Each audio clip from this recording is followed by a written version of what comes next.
Hello, and welcome to the second session of the International Nurse Researcher Hall of Fame. The honorees in this session are Dr. Mary Carey from the United States, Dr. Christine Duffield from Australia, Dr. Patricia Dykes from the United States, Dr. Alan Finnegan from England, Dr. Christopher Fries from the United States, Dr. Nancy Hodgson from the United States, Dr. Lisa McKenna from Australia, Dr. Nancy Pike from the United States, Dr. Margaret Rosenzweig from the United States, and Dr. Jingjing Shang from the United States. Sigma President Ken Dion will lead today's conversation with these world-renowned researchers. Since its inception, the International Nurse Researcher Hall of Fame has been sponsored by Wiley. The conversation with the honorees will begin after this brief greeting from Wiley.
Once again, congratulations and thank you for joining us today. So I know you were sitting there listening to the questions, working on your previous, thought you had a leg up. I've got a different question for you this time. So given that Sigma is an international organization, what can we do to facilitate collaboration amongst researchers across the globe? And please, anyone feel free to start. I can start.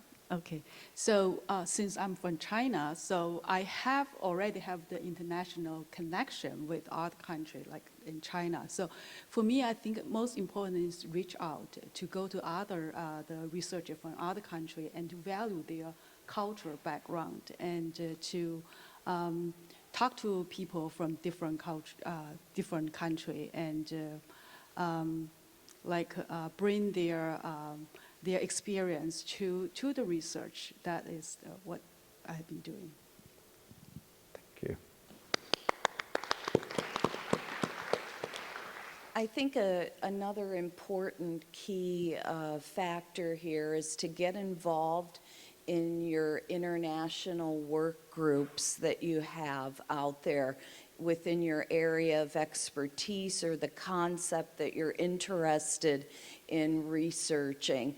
These work groups are often internationally based, and you can collaborate with leading experts within your area and field, and that helps to foster these networks for international collaboration in the future.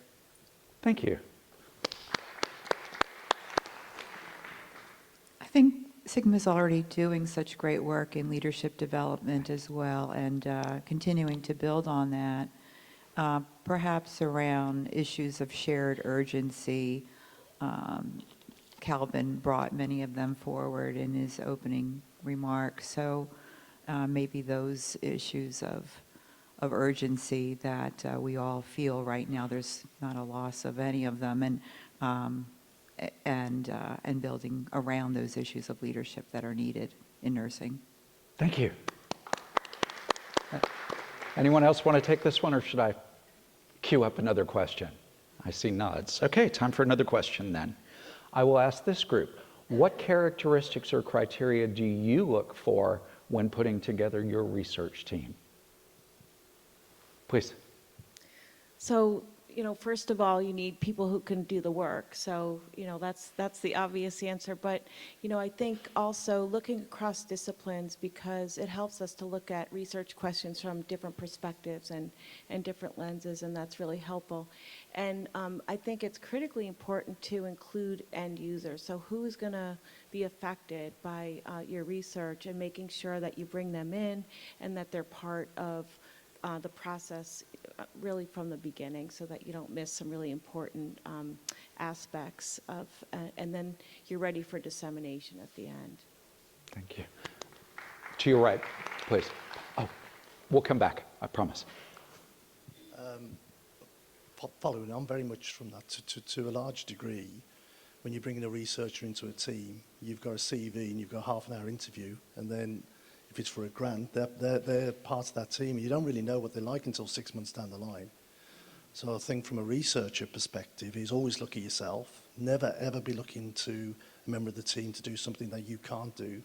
And it's how you develop them. And you'll know if you've got the right team, because if they're staying at the end of that grant, they want to stay there, and you've got continuity, then that's how you pull your team together. Thank you. Fantastic. We'll come this way and then back, please. I think really it's really important to have people on the team who are ethical, that have strong ethical backgrounds, and that you can trust to actually perform activities of the research project within and outside of your own remit. And I think for me that's one of the really important factors, is having that someone you can trust, that will hold the integrity of your research as well. So I think that part of it is really important. And I agree with the concept of looking beyond nursing as well, so including other professionals from other areas. Nursing is part of an interprofessional team, and to enable holistic care across care delivery, I think it's so important that we work with other health professionals as well. So true, so true. I think research is a much more complex activity now, and so while we might have some of the skills, I would have in my team people who have all the skills I don't have, or have far greater depth in the skills that I don't have. And one of the questions I would always ask someone I was interviewing for is, if there's a mistake in the data and I'm about to stand up and give a conference paper, would you have the courage to ring me and say the data are wrong? I think, as Lisa has said, we need honesty and integrity. And we need to know the team is prepared to actually say, there's a mistake here, and we need to fix it now. We can't be afraid of telling whoever is the chief investigator, I'm sorry, it's wrong. So true. All right. So I think this is really one of the most important questions we're asking today, and that is, what advice would you give to an early career researcher to really accelerate their career trajectory as a researcher? Good morning. I would give the advice my mentor gave me, which was to pace myself. A lot of my colleagues, I graduated from the University of California, San Francisco, and a lot of my classmates came out of the gate seeking R01 awards. And when I asked my mentor, Barbara Drew, what she advised me, she said to pace myself and work with the junior awards, and because I had a long career ahead of myself. And that sometimes you come out too high and then you sort of fizzle, and it doesn't sustain a long career of 20 or 30 years. So it was, I took her advice, and it served me well. So thank you. Good advice. I would suggest communicate your science in any opportunity you can find.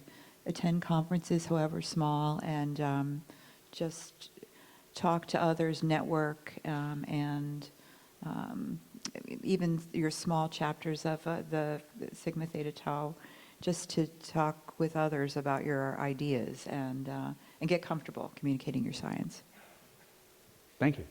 I think what I would add that's been very helpful for me are two points. One is to think of your career, and I'm borrowing this from Dr. Carrie Rockamore, is to think about your career as a book with many chapters, that some of the knowledge and skills and training that you developed and you worked so hard on 20 some odd years later will be a little out of date, and you need to continue to refresh and renew and find different ways and different strategies to do the work that you wish to do to advance the area that you're interested in. So thinking about your career in many chapters.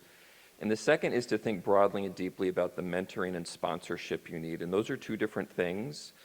And to rely, I think the old model was to rely solely on one mentor to shepherd someone through a phase of their career. And I really see more and more that the early career people that I get to work with are really finding a team of mentors and sponsors and coaches, use the terms and the models that you like, really helps move them forward so that they can get really great feedback on a variety of things, not just their science, but on their professional development. Thank you.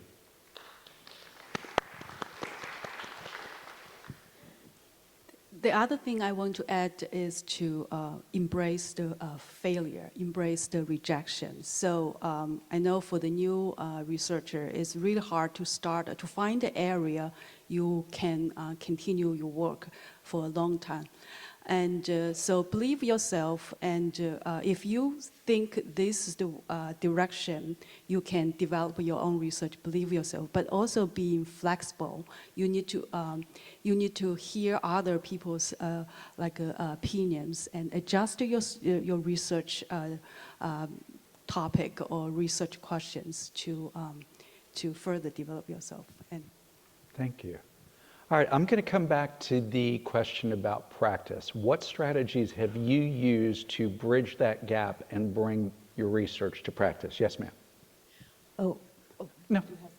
one of the techniques that I've used is really trying to utilize the need for magnet status, and that the nurses may need to do career ladder projects or want to be involved in research, so that it meets the needs of the service side, but also can really stimulate the desire and interest among the staff nurses for research.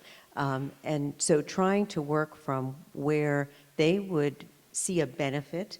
Of course, they see a benefit for patient care, but an immediate benefit in that may help them on their clinical ladder or help the institution to achieve magnet status has been really successful from my point of view. Very good. Good answer. Aligning the incentives, right? Yeah. Please. This is a question that I really wanted to answer because I use my clinical practice, and I've been a practicing, and I still am a practicing pediatric nurse practitioner for 28 years. And I use my clinical practice to inform my research. And it's not just that it's of interest to the scientific community, it has to be of interest to the population that you're serving. And especially in my area of research in pediatrics and in adolescents, it's very hard to get people to participate sometimes in studies. Children with chronic medical conditions have already gone through a lot, and to ask them to come in and get a blood draw and undergo a brain MRI, it's oftentimes difficult. And so I want to make sure that my research is of importance, I know, to the scientific community, but is important to this patient population, and they see the societal benefit as well, and not just the personal benefit that they may be able to gain from it. But I don't utilize it as a bridge, I utilize it more so as a way to inform the research in the next phases of that study or project, and that it can always be translated back to the bedside, whether it's prevention or screening or something else that you're going to be doing, that it's translatable back, it's usable knowledge for us to have. Thank you. I'm going to stay on this question because I saw some heads nod that they really want to add to this discussion. So please, yes, ma'am. Thank you. I'm at the University of Rochester in New York, and we're an academic medical center. And to close the gap, I serve in 2 roles. I'm an associate professor in the School of Nursing, and I'm also a director of nursing just for research. And so in my role as an academic and as a director of nursing, I can facilitate research projects that the students generate in the doctorate program or in the PhD program, even in the undergraduate program, and get those projects into our hospital policy at the bedside. So really trying to move what we know in academics over to practice and closing that gap. Thank you. Thank you. Yes, ma'am, please. In Australia, it's very uncommon for academic researchers to be also clinicians, and so it's really ultimately important for us to communicate with the clinicians to find out what the problems they're facing are, what the questions they have, and to include researchers and clinicians on the research teams. So really to ensure that the research that we're producing is actually answering the questions that are needed at the bedside. Thank you. Yes, ma'am. So I also practiced for a long time, first as a clinical nurse and then as a clinical nurse specialist before I got my PhD. So all of my questions come from my practice. So I study patient safety and informatics. And so one of the things I noticed as a nurse was that, it wasn't always just the intervention itself, but, the feasibility. So, as a nurse researcher, I'm always thinking about from the beginning, not just, how to develop a good, strong intervention, but also thinking equally as hard about the implementation process and who needs to be involved in the design to make sure that when we're ready for, rolling this out, that it's going to be adopted and used by nurses. And that's really a process. It's not something that, you do at the end. Thank you. Yes, ma'am. In our work, we've been moving toward implementation science and pragmatic trials. So starting with hybrid 1 studies, looking at the barriers and facilitators to implementing our intervention, and now looking at particular implementation strategies. In my area, it's dementia care interventions, but testing various interventions that are implementation strategies, specifically educational approaches to help clinicians begin to move that particular intervention into a long-term care setting, for example. Thank you.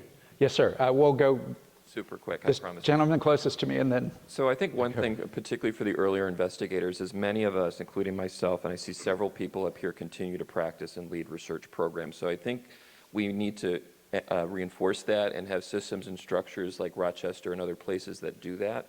I will say what I hear probably most of the time from earlier clinicians when they reach out to me is, how do I do that? Because there are not clear processes and structures in many schools of nursing or academic health centers for that role, at least in the United States. And so I have a lot of deans in the room and some future deans probably, and I'm going to ask you to really look at that at your own institution and find ways for nurse clinicians who want to be scientists to make that an easy path, to make that the exciting path and not make it more difficult for them. And I think we're going to have more impactful science if we advocate for that kind of position. Thank you, sir. Not much to add. Publishing a really good journal. When you start your research, think, how am I going to disseminate? If you can get your publication into the Lancet, then or an equivalent. And when you have a project launch, make sure all the people who can translate your research and have an impact on it are at that project launch to hear what you've got to say. Thank you for that. One last point to add is to present to the professional conference, not just a research conference, and also bring in the clinician to your team. So that is. Thank you. Fantastic advice. Absolutely fantastic advice. This is my chance to get that plug in, though, for Sigma, that the impact of our journals is very, very high, so consider publishing in our journals as well. Absolutely. Love the Lancet, but just kidding. All right. Let's see. Think back to when you were an early researcher And what would you consider the most important characteristics when considering research as a path? I think as previous speakers have said, certainly persistence is one of them. I think learning what the first steps are and working with a team. I think research is not an individual pursuit anymore. And we need to find a team that we can work with and trust and develop the skills together. And I think, as my neighbor here said, you know, we shouldn't aim for the top shelf in the beginning. We need to pace ourselves and work slowly. And that part of working with a team of more experienced researchers would teach you that they're going to open some doors for you and help you get to where you need to get to, and then we need to turn around and do the same for the rest of the team with us. But it's going to take time. We'd all like to think we're probably someone who's going to invent E equals MC squared, but that's unlikely to happen in our discipline, and good luck if it does. But for the rest of us, it's going to take a long time, and it's time. There's nothing you can do about it. It will take time. Yes, ma'am. So I agree with all that. I think one of the skills that we have as nurses is we're really great integrators. I remember when I first went up to Boston, I was working in the Clinical Informatics Research and Development Group, and I was the only nurse. And so I was working with all these doctorally prepared people who were so intelligent, but their area was about an inch wide and 3 miles deep. And so I felt like my job, in order to advance my program of research, was figuring out how to bring all these areas of expertise together so we could think about patient safety and the issues we were studying in a new way. And so I think nurses are really well suited to do that, and it serves us well to use that skill set. Thank you for that. Yes, please. I think also don't look at your research. If you're a faculty position, a traditional faculty position, don't just look at your research as this area, but my teaching is here and completely separate, and community practice or service is completely separate. These things can be melted together to perhaps create an innovative idea for a research program or some new educational strategy. So always thinking about everything that you do and not completely separating into, I have to do my research now. I think that's been something that has been successful for me, and I encourage others to think about the breadth of their positions and what can be used together. Thank you. All right, I'm going to jump to a new question now, and now's the time for the funny story. So I know you've been thinking about that funny story. And research can be fun, right? So share with us something from your past that really made it fun for you. So I remember when I was doing one of my early fall prevention studies in the 4 hospitals in Boston, and so what we had done is develop these personalized fall prevention posters that were at the bedside, and it was a randomized controlled trial, and to show, to look at adherence with the intervention, I would do these random rounds on clinical units with the nurses. And one day I went up to a clinical area, and I found the nurse in charge, and I started doing rounds with her. We went into the first room, and there's no fall tips poster on the wall, and she's like, I know I did this. And she's looking on the floor and in the garbage can. And then, the patient's sitting there. So then she looks at the patient and she says, don't you remember I did the sign with you and I talked to you about it? And the patient looks at her and he kind of like smiles shyly. He got out of bed, went to the closet, pulled out his satchel, pulled the sign out of the satchel, and he said, I really liked it. I wanted to bring it home to show my son. It had my name on it, so I thought it was mine. So in other words, always ask the patient first. As I mentioned previously, I do adolescent research, so there's often funny things that happen during the research process and in data collection. And I always get a big kick when at the end of their time with me for a research session, I can give them their compensation for their time. And I hand out $200 cash to the adolescent, and there's always a big smile on their face to get that reward at the end. And I like to always explain to them why you're getting that.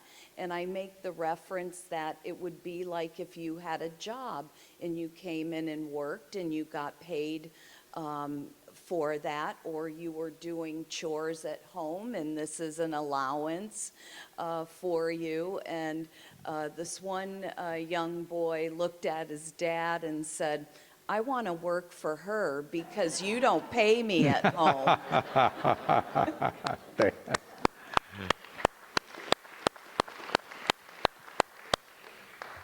Anyone else have a funny story they'd like to share? No pressure. You're going to have to catch them alone afterwards because you know they have a funny story to share. Okay, well, I would like to thank our second group of honorees. And as I hope most of you are aware, this International Researcher Hall of Fame celebration is actually happening during the 100th year of Sigma. So we're going to roll a little video, but before we do, one more round of applause for these amazing nurse researchers.